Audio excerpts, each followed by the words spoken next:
యెహోవా, నేను నా దేశమందుండగా ఇట్లా జరుగునని నేను అనుకుంటుని కదా.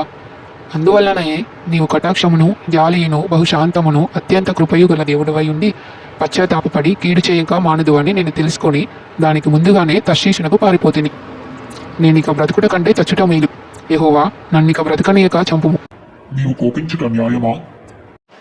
అప్పుడు యోనా ఆ పట్టణంలో నుండి పోయి దాని తూర్పు తట్టున బస చేసి అచ్చట పందిలి ఒకటి వేసుకొని పట్టణమునకు ఏమి సంభవించినో చూచెదనని ఆ నీడను కూర్చొని ఉండగా, దేవుడైన యెహోవా సొరచెట్టు ఒకటి ఏర్పరచి అతనికి కలిగిన శ్రమ పోగొట్టుటకై అది పెరిగి యోనా తలకు పైగా నీడ ఇచ్చినట్లు చేసెను.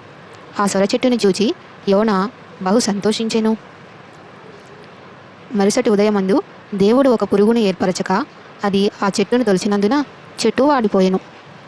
మరియు ఎండకాయగా దేవుడు వేడిమి గల తూర్పు గాలిని రప్పించెను. యోనా తలకు ఎండ దెబ్బ తగలగా అతడు సొమ్మసిల్లి, బ్రతుకుట కంటే చచ్చుట నాకు మేలు. ఈ సొరచెట్టును గురించి నీవు కోపించుట న్యాయమా? ప్రాణము పోవునందుగా కోపించుట న్యాయమే అనేను.